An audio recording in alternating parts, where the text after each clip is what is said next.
النهاردة بإذن ربنا هنبتدي المحاضرة الثالثة.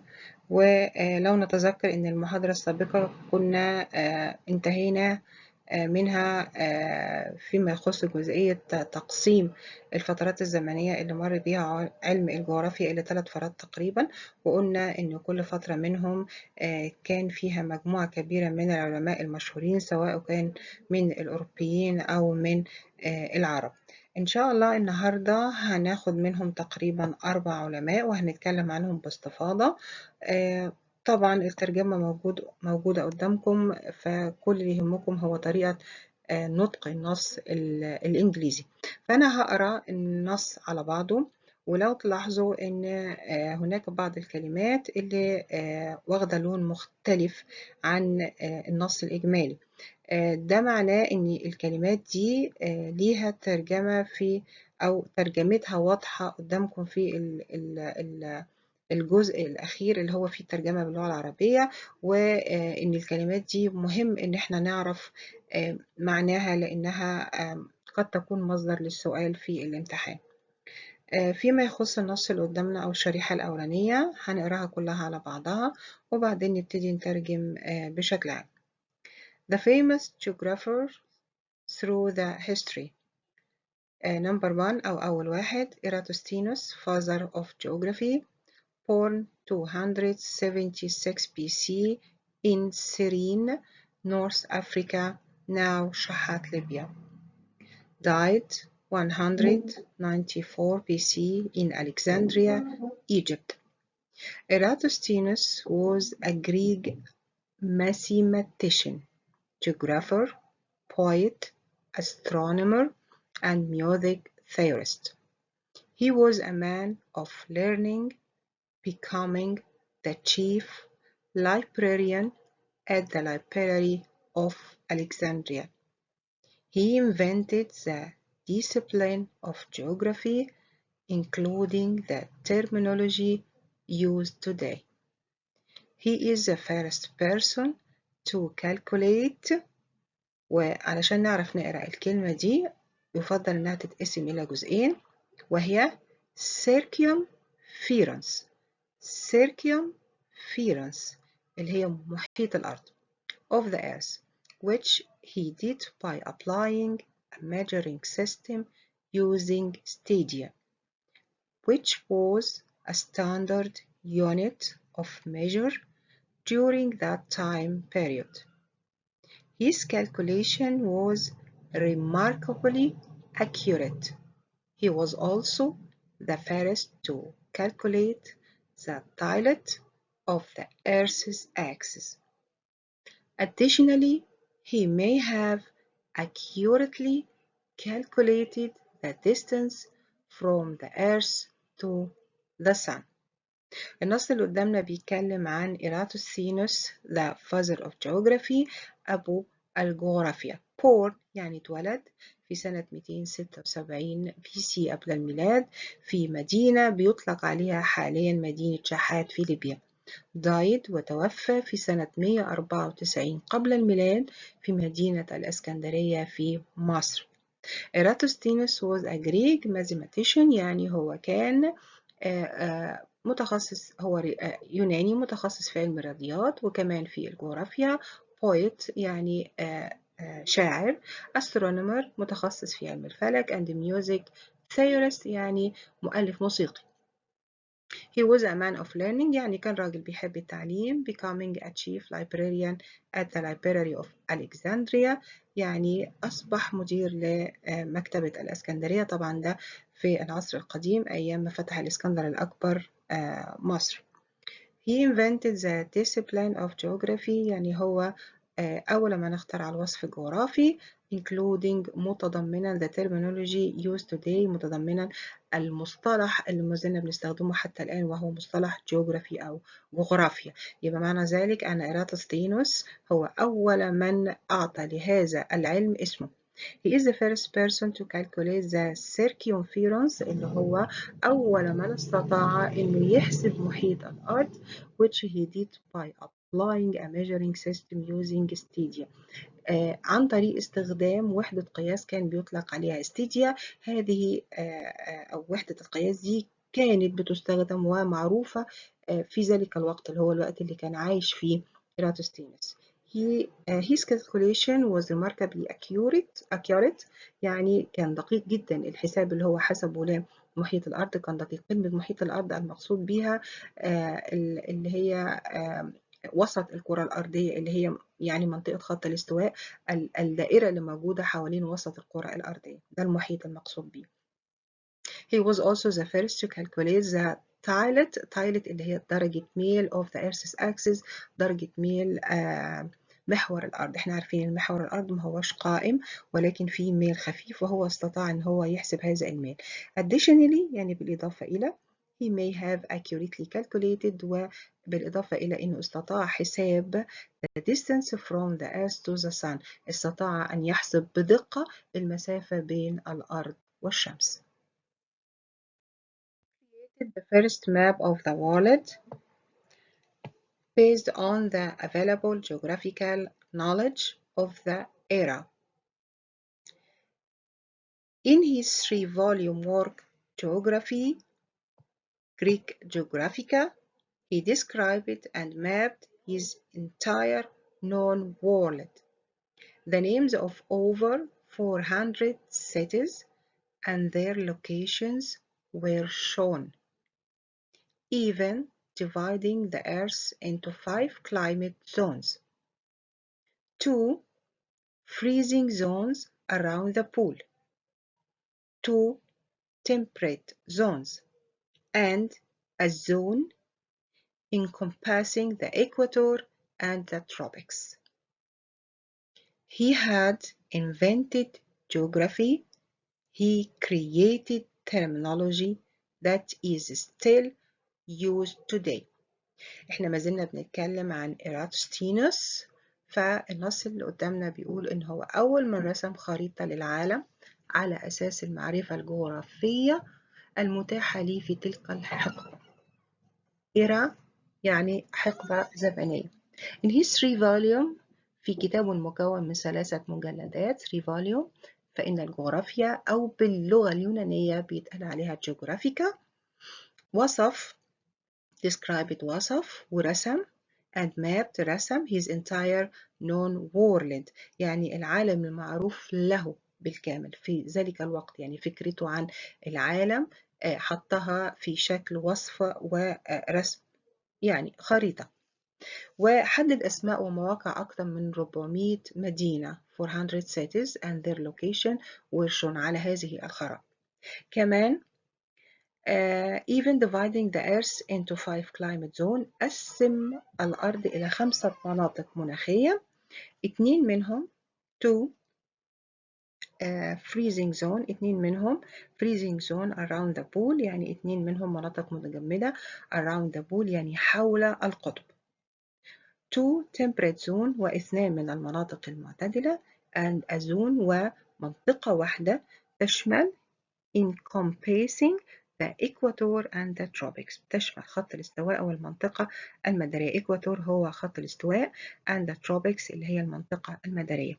He had invented geography زي ما قلنا قبل كده، هو اخترع الجغرافيا.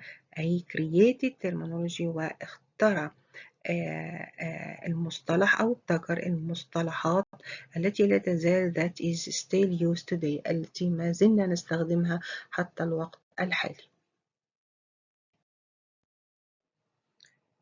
ما زلنا بنتكلم عن إيراتوستينوس. After study in Alexandria and Athens, Eratosthenes settled in Alexandria about 255 BC and became director of the great library there. Eratosthenes was afflicted by blindness in his old age, and he is said to have committed suicide by voluntary starvation. يعني إيه؟ After studying Alexandria، بعد ما درس في اسكندرية and Athens وأثينا، Eratosthenes settled يعني استقر in Alexandria تقريبا في عام 255 BC قبل الميلاد became وأصبح director of the great library there وأصبح مديرا للمكتبة الكبيرة في الإسكندرية، مكتبة الإسكندرية في ذلك الوقت. Eratosthenes was afflicted يعني أصيب by blindness اللي هو العمى in his old age في شيخوخته أو لما كبر في السن. And he is said to have committed suicide وانتحر by voluntary starvation بسبب الامتناع. انتحر تطوعا. voluntary يعني تطوعا. suicide يعني انتحر تطوعا. starvation يعني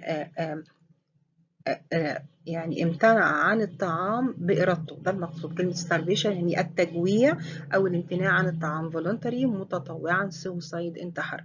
يبقى هو انتحر تطوعا بسبب الامتناع عن الطعام. نمبر 2 أو الشخصية الثانية هي ريسبيري أو كما يطلق عليه باللغة العربية الرايسبيري. He is a geographer, traveler and explorer who lived between the 15th and 16th centuries and is considered one of the most important military leaders in the history of the Ottoman Empire. He was born in Gallipoli, west of Istanbul. He grew up with his uncle, the famous Ottoman naval commander Kemal Reis أو كمال الرئيس. He shared all the Ottoman naval battles with his uncle and became the world's first and greatest cartographer, which benefited Muslims in their battles and conquests. Raspberry أو Raspberry was the first to draw a map of America and about 27 years before Christopher Columbus. He wrote that this continent was discovered in 1465. يعني رايسبيري هو he is a geographer هو جغرافي وtraveler يعني رحالة explorer مستكشف. He lived between 15 و 16 century يعني عاش ما بين القرن ال 15 وال 16 and is considered one of the most important military leaders وهو واحد من أهم قواد أو قادة الميليتري leaders اللي هو القادة العسكريين in history of Ottoman اللي هي الدولة العثمانية. Ottoman Empire اللي هي الإمبراطورية العثمانية أو الدولة العثمانية. He was born in Gallipoli وجاليبولي دي مدينة موجودة في west of Istanbul في غرب اسطنبول. He grew up with his uncle يعني كبر أو نشأ مع عمه. عمه ده كان the famous Ottoman naval commander كان أحد قواد البحرية العثمانية المشهورة وكان اسمه كمال ريس أو كمال الرئيس. He shared all the Ottoman naval battles with his uncle يعني شارك عمه في كل المعارك اللي قامت بيها المعارك البحرية اللي قامت بيها الدولة العثمانية and مع عمه and became the world's first and greatest cartographer وأصبح واحد من أشهر وأعظم الكارتوغرافيين اللي هم رسام الخرائط which benefited أفاد المسلمين Muslims in their battles أفاد المسلمين كثيرا في معاركهم وفتوحاتهم في العالم الإسلامي. ريسبيري أو الرايسبيري was the first to draw a map هو أول من رسم خريطة of أمريكا لقارة أمريكا تقريبا 27 سنة قبل كريستوفر كولومبوس. احنا طول عمرنا عارفين او التاريخ بيقول ان كريستوفر كولومبوس هو اول من اكتشف قارة امريكا الشمالية ولكن خرائط الرايسبيري بتؤكد على انه اكتشف هذه القارة قبل كريستوفر كولومبوس تقريبا ب27 سنة. He wrote that هو الراسبيري كتب إن هذه القارة this continent was discovered تم اكتشافها في سنة 1465 وليس سنة 1495 كما هو معروف في تاريخ الكشوفات الجغرافية.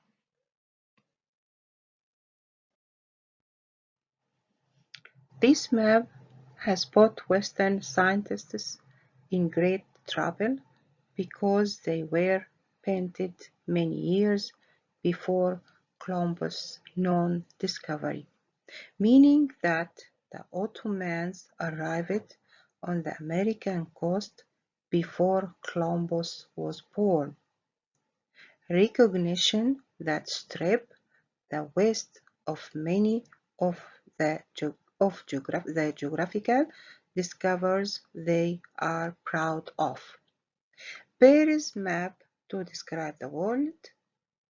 The first map of the world. Paris describes the west coast of Africa and the eastern North America. Second map of the world includes the northern part of the Atlantic Ocean, the North American beaches of Greenland to the Florida Peninsula. The most important features of this map is that the islands and some beaches were drawn in a way that was closer to reality compared to the first map. يعني This map has put Western scientists in great trouble. يعني أوقعت هذه الخريطة اللي رسمها راسبيري علماء الغرب في ورطة كبيرة. Great trouble يعني ورطة because they were painted many years before Columbus known discovery. يعني لأنها رسمت قبل الاكتشافات المعروفة أو اللي يقال أن كريستوفر كولومبوس قام بيها بسنوات عدة. meaning that وهذا يعني أن الأوتومانز اللي هي الدولة العثمانية arrived on the American coast وصلت للسواحل الأمريكية before Columbus was born قبل مولد كريستوفر كولومبوس نفسه. recognition وهذا الاعتراف that strip بيجرد the west of many بيجرد الغرب of many of the geographical discoveries من العديد من الاستكشافات الجغرافية they are proud of التي يفتخرون بها اللي هم بيقولوا ان هم قاموا بها. معنى هذا الكلام ان راسبيري الخريطة اللي هو رسمها للسواحل الأمريكية بتؤكد أن الدولة العثمانية هي أول من اكتشف هذه القارة يمكن قبل ما يتولد كريستوفر كولومبوس نفسه. والحقيقة أن ده بيضع الغرب في ورطة كبيرة لأنه بيجردوا من الكثير من الاستكشافات اللي بيفتخر بأنه قام بيها بعض الأفراد أو البحارة اللي كانوا بينتموا لدول غربية زي أسبانيا وإيطاليا وهولندا وغيرها. Paris maps to describe the world. الحقيقة إن بيري أو راسبيري رسم خريطتين لوصف العالم.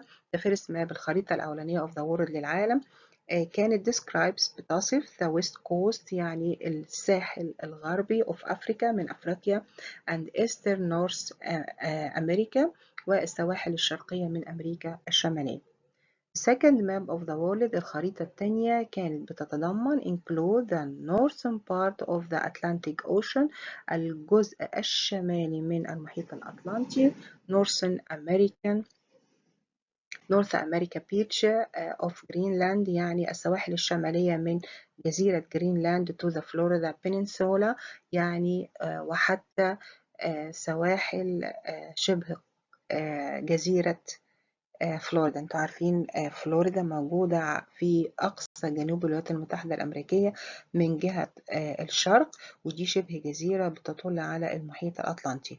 فبيقال إن الخريطة الثانية للراسبيري كانت بتصف الجانب الشرقي كله من السواحل الأمريكية بداية من سواحل جرينلاند اللي هي موجودة في أقصى شمال قارة أمريكا وحتى فلوريدا أو شبه جزيرة فلوريدا بينينسولا اللي هي موجودة في أقصى جنوب القارة الأمريكية أيضا من ناحية الشرق. The most important feature of this map من أكثر الظواهر اللي موجودة في هذه الخريطة is that the island سواء كانت من الجزر and some beaches وبعض الشواطئ were drawn in a way يعني رسمت بطريقة that was closer to reality يعني قريبة جدا من الوضع الحقيقي كما لو إنها صورة compared to the first map مقارنة بالخريطة الأولى. Mysterious and puzzling in the Perry maps. These maps are painted with surprising accuracy. As to the time they were painted, 16th century, these maps depict the Earth as if the plotter had been photographed from space, as it is close to the modern satellite maps. Perry's map of the world is currently in a library at the High Door Palace in Istanbul, rarely displayed to the public, and in 2005 and 2009 it was printed on a 10 lira banknote. يعني من الغامض والمحير في خرائط الرايسبيري أو راسبيري أن هذه الخرائط رسمت painted with surprising accuracy بدقة مدهشة as to the time they were painted يعني مقارنة بالوقت اللي اترسمت فيه اللي هو القرن ال16 تقريبا. ومعروف ان في هذه الفترة ما كانش عندهم أدوات متطورة ولا حديثة تسمح له بأن يرسم هذه الخرائط بهذه الدقة المدهشة.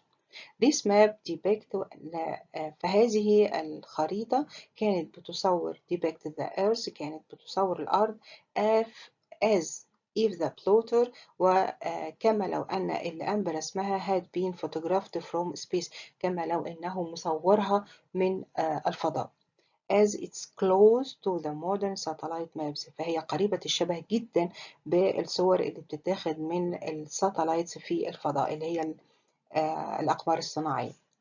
Perry's map of the world is currently وهي حاليا هذه الخريطة currently يعني حاليا أو في الوقت الحالي in a library في مكتبة at the High Door Palace اللي هي قصر الباب العالي. High Door باب عالي Palace يعني قصر الباب العالي وده موجود في اسطنبول. Rarely displayed ونادرا ما بتعرض to the public للعامة. من سنة 2005 ل 2009 هذه الخريطة تم طبعها على ورقة نقدية بفئة 10 ليرة ولكن توقف طبعها في الوقت الحالي. العالم رقم 3 هو جمال حمدان أو جمال حمدان. Born in the village of Nai in Calliope, Egypt in 1928, he grew up in a dignified family from the Bani Hamdan tribe.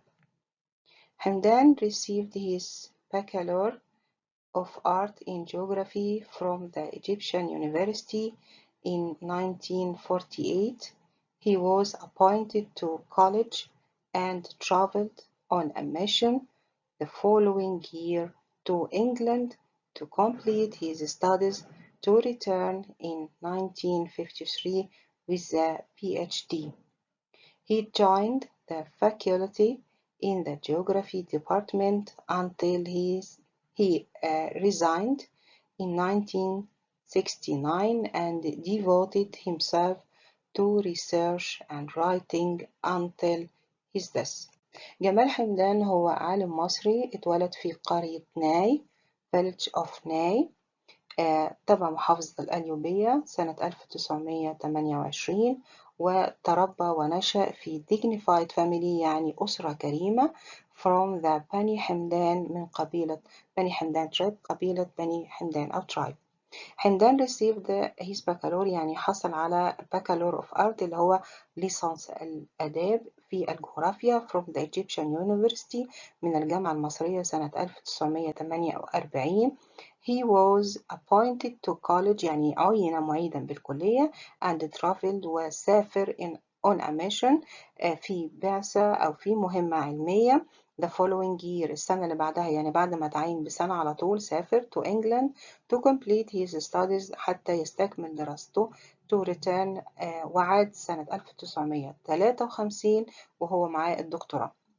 He joined the faculty in the geography department يعني تم إلحاقه بالعمل في قسم الجغرافيا until he resigned يعني إلى أن استقال سنة 1969 and devoted وتفرغ to research للأبحاث and writing وللكتابة until his death حتى وقت وفاته. Hamdan was known for his strong love for Egypt, which was reflected in his most important book, The Personality of Egypt, a study of the genius of the place, which is set in 4 parts of 4,000 pages and was published over a full 10 years. Jamal Hamdan left 39 books, 79 papers, and articles, the most famous of which was the book of the personality of Egypt, a study of the genius of the palace, and he died and did not marry. يعني جمال حمدان عرف known for his strong love حبه for Egypt حبه الشديد لمصر which was reflected واللي انعكس في كتابته لكتابه المشهور The Personality of Egypt شخصية مصر a study of the genius of the place يعني دراسة في عبقرية المكان genius يعني عبقرية المكان which is set for مكون من 4 أجزاء الأربع أجزاء تقريبا 4000 صفحة 4000 pages and was published وفضل يتنشر يعني published نشر أو فضل صدى أو صدر على مدى 10 سنوات كاملة. يعني ال4 كتب دول علشان يتم طباعتهم خدوا تقريبا 10 سنوات. جمال حمدان left 39 book يعني تقريبا ترك أو ألف بمعنى أصح ألف 39 كتاب و79 papers أو بحث and articles ومقالة. The most famous of which ولكن أكثرهم شهرة هو كتابه شخصية مصر دراسة في عبقرية المكان and he died وتوفى and did not marry ولم يتزوج يعني كما يقال عليه راهب علم. الشخصية الرابعة والأخيرة هي شخصية ابن بطوطة. ابن بطوطة is a Muslim pilgrim رحالة مسلم. He is and his name is Muhammad ibn Abdullah ibn Ibrahim ibn Muhammad al-Tanjiri, one of the most popular Muslim pilgrims, and because of the great duration he spent in his travels of 28 years, he was named Sheikh of the Pilgrims.